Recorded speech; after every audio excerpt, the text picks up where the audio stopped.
Tuhan Yesus, terima kasih kami mengucap syukur untuk hari-hari yang boleh kami lalui.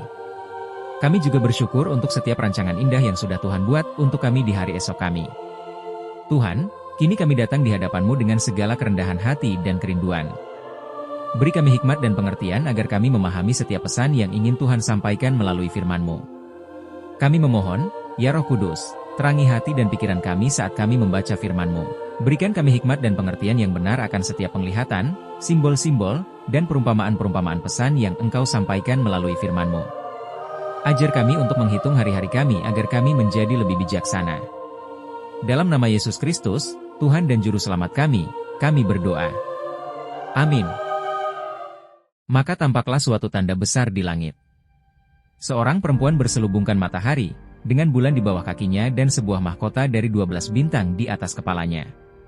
Ia sedang mengandung dan dalam keluhan dan penderitaannya hendak melahirkan ia berteriak kesakitan. Maka tampaklah suatu tanda yang lain di langit, dan lihatlah, seekor naga merah padam yang besar, berkepala 7 dan bertanduk 10, dan di atas kepalanya ada 7 mahkota.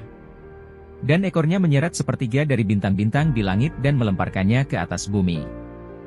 Dan naga itu berdiri di hadapan perempuan yang hendak melahirkan itu, untuk menelan anaknya, segera sesudah perempuan itu melahirkannya.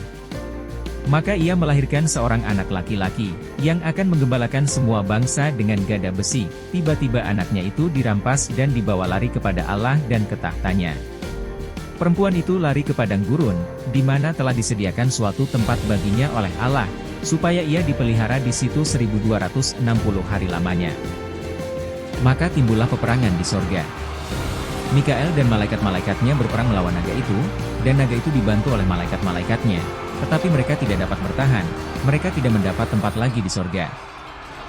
Dan naga besar itu, si ular tua, yang disebut iblis atau Satan, yang menyesatkan seluruh dunia, dilemparkan ke bawah, ia dilemparkan ke bumi, bersama-sama dengan malaikat-malaikatnya.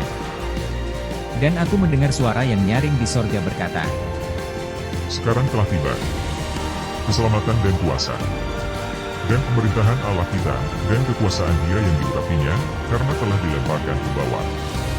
Pendakwa saudara-saudara kita, yang mendakwa mereka siang dan malam di hadapan Allah kita. Dan mereka mengalahkan Dia oleh darah anak domba, dan oleh perkataan kesaksian mereka. Karena mereka tidak mengasihi nyawa mereka sampai ke dalam maut.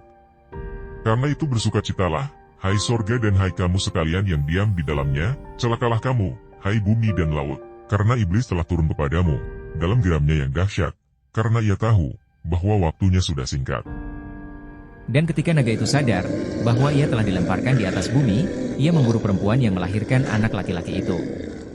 Kepada perempuan itu diberikan kedua sayap dari burung nasar yang besar, supaya ia terbang ke tempatnya di padang gurun, di mana ia dipelihara jauh dari tempat ular itu selama 1 masa dan 2 masa dan setengah masa.